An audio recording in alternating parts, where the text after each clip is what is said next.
ارشاد فرمایا بسم اللہ الرحمن الرحیم من کان یرید العاجلۃ عجلنا له فیہا ما نشاء لمن نرید ثم جعلنا له جہنم یصلاها مذموما مدحورا۔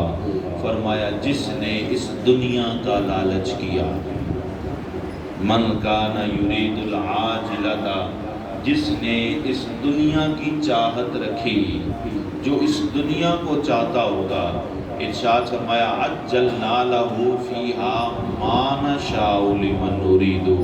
یہ دنیا کا تو فیصلہ اس بات پر ہے کہ جس نے دنیا کی لالچ رکھی تو جس کو ہم چاہیں گے ہم اس کو عطا کر دیں گے۔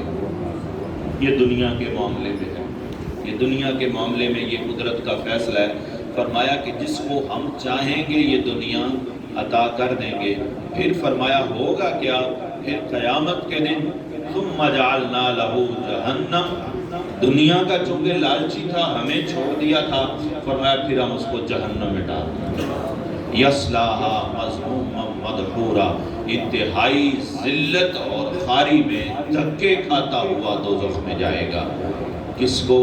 جو دنیا کا لالچی ہو، جو دنیا کی حرص رکھے، جو دنیا کی طمع رکھے، جو صرف دنیا کا پجاری بن جائے۔ فرمایا کہ وہ یہ جو ایک اصطلاح بولتے ہیں نا دنیا دار آدمی ہے، یہ دنیا دار یہ لفظ ہی نیگیٹو ہے۔ جو شخص کاروبار کرتا ہے، تجارت کرتا ہے، لیکن اللہ اور اس کے رسول کے اصول کو ذہن میں رکھتا ہے، اللہ اور اس کے رسول کے حکم کے مطابق تجارت کرتا ہے، میری فہم و فراست میں، میرے ادراک میں، میں اس کو کبھی دنیا دار نہیں کہتا، میں اس کو سیدنا عثمان غنی کا شہدا کہتا ہوں، میں اس کو دنیا دار نہیں کہتا، چونکہ اس نے دین کو اپنا کے تجارت کیا، وہ دیندار ہے۔ دین کو اپنا کے آپ نماز پڑھیں تو دیندار ہیں، اگر آپ تکبر سے اور ریاکاری سے نماز پڑھیں تو آپ دیندار نہیں ہیں، آپ دکھلاوے والے شیطان کے بھائی ہیں۔ تو جو دیندار ہے، دنیا دار جس کو آپ کہتے ہیں، دنیا دار وہی ہے کہ جس کو دین سے رغبت ہی نہیں ہے۔ تو ارشاد فرمایا جس نے دنیا کی طلب رکھی، جس نے دنیا کا لالچ رکھا، دنیا کی چاہت رکھی، جس نے چاہا ہی صرف دنیا کو ہے، یریدو، جس کا ارادہ ہی دنیا ہے، اس کا ارادہ کچھ ہے ہی نہیں۔ ایک تو ارادہ ہوتا ہے نا مولا مجھے اگر مال دے تو میں بھی صدقہ و خیرات کروں، اس کا مطلب یہ ہے کہ ارادہ صدقہ و خیرات کا ہے، مال کا نہیں ہے۔ تو ارشاد فرمایا جس کا ارادہ ہی دنیا ہے، مال ہے، فرمایا جس کو ہم چاہیں گے عطا کریں گے، اور فرمایا پھر جہنم۔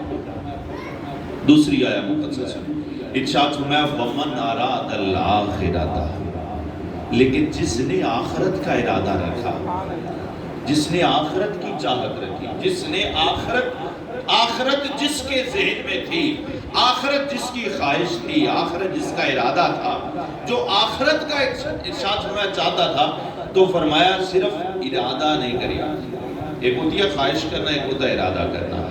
پھر ارادے سے بھی ارشاد فرمایا اس نے فقط ارادہ نہیں کیا، وَسَعَى لَهَا سَعْيَهَا، پھر اس نے اس کے لیے کوشش بھی کی،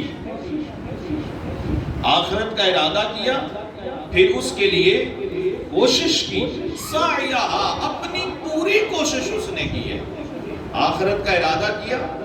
اور یہ جملے سمجھنے والے ہیں ذرا مجھے تھوڑے سے توجہ دیں آپ دوست احباب، آخرت کا ارادہ کیا، پھر اس کے لیے کوشش بھی کی، فقط کوشش نہیں، اپنی پوری کوشش کی، پھر ارشاد فرمایا وَهُوَ مُؤْمِنٌ، اور وہ ایمان والا بھی ہے۔